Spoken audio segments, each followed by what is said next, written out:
Hello friends, मेरे YouTube channel English वे में आप सभी का स्वागत है।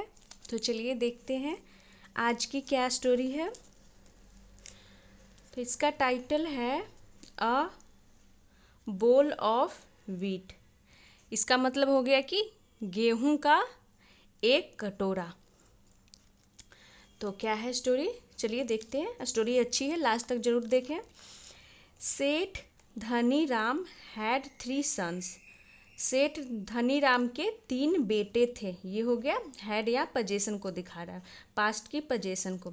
धनीराम के 3 बेटे थे। All the 3 were married.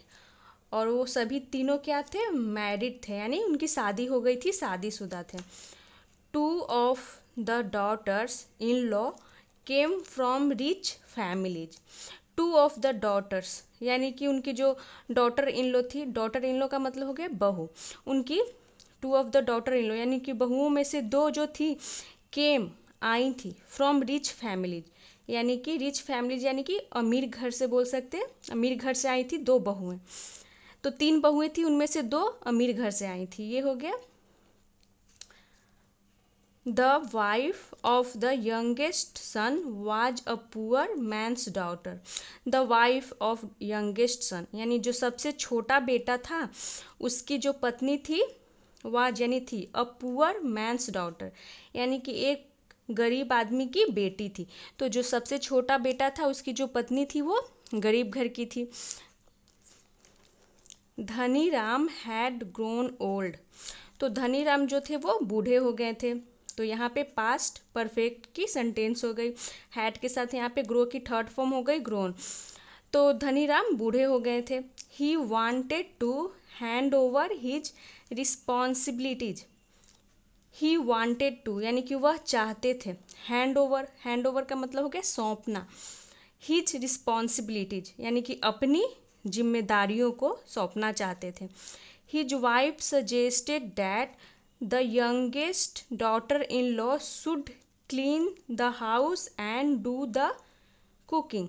उनकी जो पत्नी थी, उन्होंने सलाह दी, किसकी, तो धनीराम जो सेठ थे उनकी वाइफ सलाह दी, सजेस्टेड यानी सलाह दी, डैट कि the youngest daughter in law यानी जो सबसे छोटी बहू है, शुड चाहिए, क्लीन यानी कि क्लीन करना यानी साफ, द हाउस घर को, और डू द कुकिंग यानी कि खाना पकाना। तो जो उनकी पत्नी थी धनीराम की, उन्होंने सलाह दी कि जो सबसे छोटी बहू है उन्हें क्या करना चाहिए, तो ये घर को साफ रखना चाहिए और खाना पकाना चाहिए। The middle one must keep the keys of the stores and ensure safety of the shop. जो मिडिल वन यानी कि जो बीच की बहू थी, मस्ट कीप यानी कि उसे क्या करना चाहिए, कीप यानी रखना चाहिए, द कीज यानी चाबियों को, ऑफ द स्टोर्स यानी दुकान की जो चाबियां उसे रखना चाहिए, किसे, तो जो मिडिल वन थी बहू उसे। इंश्योर यानी कि सुनिश्चित करना चाहिए, सेफ्टी ऑफ द शॉप यानी कि दुकान की सुरक्षा का सुनिश्चित करना चाहिए, यानी कि उसे दुकान की चाबियां रखनी चाहिए, दुकान का जो सुरक्षा है उसकी जिम्मेदारी लेनी चाहिए, जो मिडिल वन थी उसे। जो उनकी पत्नी थी ये सलाह दे रही है अपनी तीनों बहुओं के बारे में।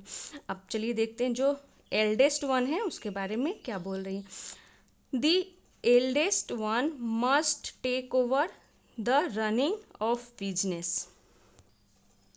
तो जो सबसे एल्डेस्ट वन यानी कि सबसे बड़ी थी, बड़ी वाली जो बहू थी, मस्ट यानी चाहिए, take over the running of business. तो टेक ओवर का मतलब हो गया कि संभालना, the running of business, business मतलब हो गया व्यवसाय।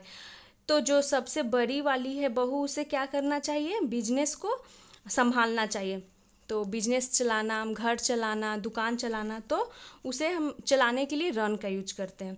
तो जो बड़ी वाली है उसे क्या करना चाहिए, बिजनेस चलाना चाहिए। जो उनकी वाइफ थी ये सलाह दी अपनी तीनों बहुएं के बारे में। Dhaniram ignored her advice. जो धनीराम थे उन्होंने इग्नोर किया हर एडवाइस यानी उनकी सलाह को। तो हर यहाँ पे उनकी पत्नी के लिए यूज किया गया है। इग्नोर्ड यहाँ पे सेकेंड फॉर्म हो गया, यानी कि उन्होंने अनदेखा किया, नज़रअंदाज किया उनकी सलाह को। ही सेड उन्होंने कहा, तो ही तो अब हम मेल के लिए यूज करते हैं, यानी धनीराम सेड, धनीराम ने कहा, I won't give charges blindly. तो यहाँ पे विल नॉट का कॉन्ट्रैक्शन हो गया, आई विल नॉट गिव ऐसे हो गया कि मैं नहीं दूंगा चार्जेस ब्लाइंडली। चार्जेस का मतलब ये हो गया कि जिम्मेदारी, ब्लाइंडली यानी आंख बंद करके, यानी कि मैं आंख बंद करके जिम्मेदारी नहीं दूंगा, ये हो गया। I will test their intelligence, I will test यानी कि मैं टेस्ट करूँगा, परीक्षण करूँगा, देयर यानी उनके, इंटेलिजेंस यानी बुद्धि का। तो वो बोलते हैं धनीराम कि मैं ऐसे ही आंखें बंद करके जिम्मेदारी नहीं सौंपूंगा, मैं पहले टेस्ट लूँगा उनकी बुद्धि का। He called all the daughters in law, उन्होंने बुलाया, कॉल्ड यानी बुलाया, all the daughters in law यानी सभी बहुओं को। ही गेव देम, उन्होंने दिया, गिव की सेकेंड फॉर्म हो गई गेव, देम यानी बहुओं के लिए प्रोनाउन यूज किया गया, ईच यानी प्रत्येक को, तो यहाँ पे ये धनीराम है, उनकी ये वाइफ है और ये इधर तीनों बहुएं हैं उनकी। अ बॉलफुल ऑफ व्हीट एंड सेड, तो क्या दिए प्रत्येक को एक बॉलफुल यानी कि गेहूं का एक कटोरा, एंड सेड और कहा, I am giving you these balls for safe keeping. तो क्या दिए और क्या बोले, आई एम गिविंग यानी मैं दे रहा हूँ, यू मैं दे रहा हूँ आपको, दीज बॉल्स ये सब कटोरे हैं, फॉर सेफ कीपिंग किस लिए, तो सेफ कीपिंग यानी सुरक्षित रखने के लिए, ये हो गया। दीज का यूज जब एक से ज़्यादा कोई चीज़ हो और हमारे पास हो तो हम दीज का यूज करते हैं। I shall want them back after a year, I shall want them यानी कि देम यहाँ पे कटोरों के लिए, बॉल्स के लिए यूज किया गया कि मुझे वांट यानी चाहिए, बैक यानी कि वापस, आफ्टर अ ईयर यानी कि एक साल के बाद मैं उसे वापस चाहूँगा, ये हो गया। तो वो बोलते हैं एक गेहूं का भरा कटोरा देते हैं अपनी बहुओं को और बोलते हैं एक साल के बाद इसे मैं वापस लूँगा। The women went to their rooms with the bowls, तो यहाँ पे एक औरत की बात नहीं हो रही, जब वीमेन हम बोलते हैं यानी एक से ज़्यादा औरत, तो उनकी 3 बहुएं थी, अगर एक औरत होता तो यहाँ पे एमेन मैन वुमन होता और यहाँ पे वीमेन है। द वीमेन वेंट यानी कि वो गई, कहाँ गई, टू देयर रूम्स, टू यहाँ पे प्रीपोजिशन हो गया जो डायरेक्शन को दिखा रहा है कि वे कहाँ गई, तो अपने कमरे में, अपने रूम में, विथ द बॉल्स यानी कि कटोरों के साथ, यानी उनकी जो बहुएं थी तीनों अपने अपने कमरे में चली जाती हैं। The wife of the eldest one said to her husband, यानी द वाइफ किसकी, तो ऑफ द एल्डेस्ट वन यानी सबसे बड़ी बहू थी उसकी, बड़ी बहू, द एल्डेस्ट वन यानी कि जब सबसे बड़ा बेटा था उसकी पत्नी, सेड का, सेड यानी बोली यानी कहा, टू हर हस्बैंड अपने पति से। हर यहाँ पजेसिव एडजेक्टिव हो गया, हस्बैंड यहाँ पे नाउन हो गया। Father has lost his mind, यानी पिताजी जो हैं वो हैज़ लॉस्ट हिज माइंड यानी अपना बुद्धि खो गया, यानी कि इसका मतलब ये हो गया कि वो पागल हो गए हैं। Does any one give a miserable ball of wheat, तो उनकी जो बड़ी बहू थी वो बोलती है अपने हस्बैंड से कि पिताजी पागल हो गए हैं। डज एनीवन क्या कोई गिव यानी देता है, और मिजरेबल बॉल, मिजरेबल बॉल का मतलब हो गया घटिया कटोरा ऑफ व्हीट, गेहूं का घटिया कटोरा, यानी वो जो गेहूं था वो अच्छा नहीं था। फॉर सेफ कीपिंग यानी कि सुरक्षित रखने के लिए, तो वो अपने पति से बोलती है कि क्या कोई देता है घटिया कटोरा रखने के लिए सुरक्षित। आई एम गोइंग टू, तो यहाँ पे आई एम शॉर्ट में हो गया, ऐसे लिखा हुआ I am going to throw the grains away, यानी कि मैं जा रही हूँ थ्रो फेंकने के लिए, द ग्रेन्स अवे यानी कि मैं जो ग्रेन्स है उन्हें फेंकने जा रही हूँ, ये बोलती है। वेन एवर जब कभी, ही आस्क फॉर इट यानी कि वह, आस्क फॉर यानी कि मांगते हैं, इट यानी कि इट यानी उस बॉल को, बॉल के लिए इट प्रोनाउन यूज किया गया है। I will give him a bowlful of grains from the grain store, I will give him मैं उन्हें दूंगी, तो विल पास्ट इंडिफिनिट की सेंटेंस हो गई, हिम प्रोनाउन हो गया जो कि धनीराम सेठ के लिए यूज किया गया है कि मैं उन्हें दूंगी। अ बोलफुल ऑफ ग्रेन्स यानी कि अनाज का एक कटोरा, फ्रॉम द ग्रेन स्टोर कहाँ से, तो जो अनाज का स्टोर है वहाँ से। तो स्टोर मतलब दुकान भी या फिर गोदाम भी बोल सकते हैं, जहाँ पे गोदाम इकट्ठा करके रखा जाता है। तो वो बोलती हैं कि मैं इसे फेंक देती हूँ, जब वो मांगेंगे तो मैं स्टोर से उन्हें दे दूँगी। उनकी पत्नी बोलती है, जो बड़े बेटे की पत्नी थी। The middle one safely put her ball in her almirah. Middle one यानी जो बीच वाली बहू थी, जिसे मंझली बहू बोलते हैं, सेफली यानी कि सुरक्षित रूप से पुट रख दी। तो पुट का सेकंड फॉर्म भी पुट ही होता है, थर्ड फॉर्म भी पुट ही होता है। तो वो रख दी हर बॉल, अपने बॉल कटोरे को, यहाँ पे सेकंड फॉर्म के रूप में यूज किया गया है। इन हर अलमीरा, कहाँ रख दी? तो अपने अलमीरा में। The younger one sent her bowl of grains to her parents with a letter through a servant. और जो यंगर वन थी, जो सबसे छोटी वाली थी, सेंट यानी कि वो भेज दी। सेंट का सेकंड फॉर्म हो गया सेंट। हर बोल, अपने कटोरे को। तो हर यहाँ पे क्योंकि उनकी बहू की बात हो रही है, यानी अपने कटोरे को। ऑफ ग्रेन्स यानी जो अनाज का कटोरा था वो कहाँ भेज दी? टू हर पेरेंट्स, अपने माता पिता के पास। टू यहाँ प्रीपोजिशन है जो दिखाता है कि किसके पास? तो हर पेरेंट्स, अपने माता पिता के पास। और पेरेंट्स में हमेशा एस लग के आता है, क्योंकि माता पिता दोनों होते हैं, इसीलिए पेरेंट्स। विथ अ लेटर, एक लेटर के साथ, यानी कि वो अपने माता पिता के पास वो बॉल को भेजी और साथ में एक लेटर। थ्रू अ सर्वेंट, एक नौकर के माध्यम से, यानी नौकर से भिजवाई वो कटोरा अपने पेरेंट्स के पास और साथ में एक लेटर।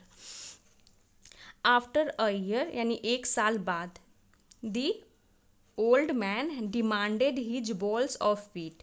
जो ओल्ड मैन थे यानी धनीराम सेठ, डिमांडेड यानी मांग की, हिज बॉल्स अपने कटोरों को, ऑफ व्हीट यानी कि जो गेहूं का कटोरा था उसे की मांग की, बैक यानी वापस। The eldest daughter in law said, जो सबसे एल्डेस्ट बड़ी थी बहू, डॉटर इन लॉ यानी बहू, सेड यानी वो कही, आई विल ब्रिंग अ बोल full of grains from the store.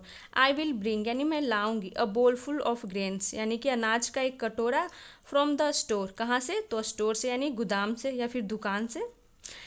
We are not short of grains, we are not short of का मतलब हो गया कि कमी नहीं होना, यानी हमारे पास अनाजों की कमी नहीं है। ये बोलती है कि मैं दुकान से लाऊंगी, हमारे पास दुकान से या गोदाम से हमारे पास अनाजों की कमी नहीं है, ये बोलती है। दी ओल्ड मैन सेड, जो बूढ़े आदमी थे यानी धनीराम, उन्होंने कहा, but I want the same wheat, मैं चाहता हूँ सेम व्हीट, यानी वही सेम व्हीट जो मैं दिया था, मैं वही चाहता हूँ। आई थ्रू इट अवे, तो थ्रो की पास्ट हो गई, second form through. I through it away, मैंने उसे फेंक दिया है। इट यानी कि उसे, जो बॉल क्या था, गेहूं का जो कटोरा था, बॉल ऑफ ग्रेन व्हीट का, वो फेंक दी थी। तो वही बता रही है कि मैं आई थ्रू इट अवे, मैं उसे फेंक दी हूँ। सी हैड टू एडमिट, सी यानी प्रोनाउन हो गया जो इसकी बहू के लिए यूज किया गया है। सी हैड टू एडमिट, तो उसे क्या करना पड़ा? एडमिट यानी स्वीकार करना पड़ा, ये हो गया। उसे स्वीकार करना पड़ा कि मैं उसे फेंक दी हूँ। नेवर माइंड, कोई बात नहीं। सेड धनीराम ने कहा। And he looked at the middle one, और वह लुक्ड एट यानी कि वो देखे किसकी ओर? तो मिडिल वन, यानी जो मिडिल वन बहू थी उसकी ओर उन्होंने देखा। She brought back the same ball of wheat intact. She brought यानी कि वह लाई, ब्रिंग की सेकेंड फॉर्म हो गई ब्रॉट, बैक यानी वापस, द सेम बॉल यानी कि वही बॉल, ऑफ व्हीट गेहूं का वही बॉल, इंटैक्ट यानी कि बिल्कुल वही। तो वही वास्तव में ये हो गया। इंटैक्ट का मतलब हो गया कि सुरक्षित या फिर जो सही सलामत, मतलब वही वो गेहूं का जो बॉल था, बॉल ऑफ व्हीट, वो लाई। द ओल्ड मैन स्माइल्ड, जो बूढ़े आदमी थे उन्होंने मुस्कुराया। He asked the youngest one, उन्होंने पूछा द यंगेस्ट वन यानी जो सबसे छोटी वाली बहू थी उनसे। तो बड़ी वाली जो बहू थी वो बोली कि मैं तो फेंक दी हूँ, मैं स्टोर से लेकर आऊँगी। जो मिडिल वाली थी वो वही रखी हुई होती है और वही वापस लाती है। अब जो उनकी छोटी बहू थी उनसे वो पूछ रहे हैं, तो देखिए वो क्या करती है। Where is my bowl of wheat, यानी कि कहाँ है मेरा गेहूँ का बोल। डॉटर, बेटी, वो कहाँ है मेरा गेहूं का बोल, वो छोटी वाली बहू थी उनसे पूछते हैं। बट फादर, लेकिन पिताजी, those grains have grown into 5 cart loads of wheat. Those grains यानी जो अनाज, वो अनाज हैड ग्रोन यानी वो जो अनाज है वो grown into 5 cart loads of wheat, यानी कि गेहूं के 5 गाड़ी में वो बदल गए हैं, यानी कि वो ग्रो होकर के 5 गाड़ी में बदल गए हैं। ये हो गया इसका मतलब। हाउ, कैसे, तो वो पूछ रहे हैं कैसे। The old man got surprised, जो ओल्ड मैन थे धनी राम वो हैरान हो गए। सी इन्फॉर्म्ड, यानी कि उसने वो बताई, जो छोटी बहू है वो बता रही है। I sent those grains to my parents, I sent यानी कि मैं भेज दी, सेंट का यहाँ सेकेंड फॉर्म सेंट हो गई। दोज ग्रेन्स उन अनाजों को, टू माई पेरेंट्स अपने माता पिता के पास। हु, जिन्होंने, हु हैव रिप्ड, जिन्होंने क्या किया, रिप्ड यानी कि रिप्ड यानी काटा। टू हार्वेस्ट यानी कि 2 फसल। विथ इट यानी कि इससे। विच मेड 5 कार्ट लोड, विच यानी जिससे बना 5 कार्ट यानी कि 5 गाड़ी, लोड्स यानी कि 5 गाड़ी बना। तो वो बोलती है कि उन अनाजों को मैं अपने माता पिता के पास भेज दी हूँ और उन्होंने 2 बार उनसे फसल काटा, यानी एक बार तो उगाया फिर उसके बाद दोबारा भी उसी से उगाया, तो वो 5 गाड़ी में बदल गया है। ये उनकी जो छोटी बहू थी वो बताई।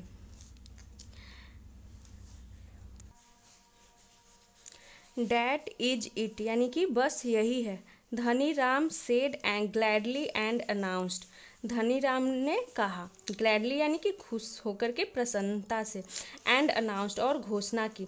That was a test for you all daughter in law, that was a test यानी कि यह टेस्ट था यानी परीक्षा था, for you all daughter in law आप सभी बहुओं के लिए। To help me give you correct responsibilities, to help यानी कि मदद करने में मेरी, गिव यानी देने के लिए, यू आपको, करेक्ट रिस्पॉन्सिबिलिटी यानी कि सही जिम्मेदारियों को देने में, मेरी मदद करने में ये परीक्षण था। The eldest one will clean the house, जो बड़ी बहू है विल क्लीन वो साफ करेगी, हाउस यानी घर को, एंड डू द कुकिंग और खाना पकाएगी। तो वो बोलते हैं कि मतलब ये क्या है कि वो क्या था, टेस्ट था, टू हेल्प मी मेरी मदद करने में, गिव यू करेक्ट रिस्पॉन्सिबिलिटीज यानी सही जिम्मेदारियों को देने में मेरी मदद करे, इसके लिए वो टेस्ट ले रहे थे अपनी बहुओं का। The middle one will be in charge of all our stores, जो मिडिल वन है, जो मंझली बहू है वो विल बी होगी, इंचार्ज, इंचार्ज यानी प्रभारी, ऑफ आवर स्टोर्स हमारे दुकानों की वो प्रभारी होगी। माई डियर यंगेस्ट डॉटर यानी कि मेरी प्रिय, यंगेस्ट यानी सबसे छोटी, डॉटर इन लो यानी बहू, विल रन यानी वो रन करेगी यानी चलाएगी, आवर बिजनेस हमारा जो बिजनेस है, व्यवसाय, वो चलाएगी। मोरल ऑफ द स्टोरी, देखते हैं क्या है इस स्टोरी का moral. One must take responsibility according to one's own calibre, हर व्यक्ति को चाहिए, टेक यानी लेना, रिस्पॉन्सिबिलिटी यानी जिम्मेदारी को, अकॉर्डिंग टू का मतलब हो गया के अनुसार, वंस ऑन कॉलिबर यानी कि अपनी, क्या बोलते हैं, कैलिबर का मतलब हो गया कि क्षमता, अपने क्षमता के अकॉर्डिंग यानी अनुसार, यानी हर व्यक्ति को अपना जिम्मेदारी उसके क्षमता के अनुसार लेना चाहिए। तो उनकी बहू जो थी, उनकी जो पत्नी थी, उन्होंने अपने मतलब बड़ी बहू है तो उसे ये करना चाहिए, जिम्मेदारी उठाना चाहिए, मतलब ये बता रही थी बड़ी बहू को क्या क्या करना चाहिए क्या नहीं। तो धनी राम बोले कि नहीं, पहले मैं उनका टेस्ट लूँगा तब उनको जिम्मेदारी दूंगा। तो वो टेस्ट लिए, तो उनकी जो छोटी बहू थी वो 1 बॉल गेहूं से 5 गाड़ी गेहूं वो उसके बदले में लाती है। तो वो मतलब धनीराम वही बोलते हैं कि छोटी वाली बहू है जो बिजनेस चलाएगी, क्योंकि बिजनेस भी तो वैसा ही चीज़ होता है कि जो एक से ज़्यादा मुनाफा हो, हमें एक चीज़ को चौगुना हो तिगुना हो, मतलब मुनाफा हो हमें। तो छोटी बहू के पास वही उनके पास गुण था, तो उसी के अकॉर्डिंग वो जिम्मेदारियाँ को सौंपते हैं अपनी बहुओं की। तो ये थी आज की स्टोरी। मिलते हैं नेक्स्ट वीडियो में। Thanks for watching.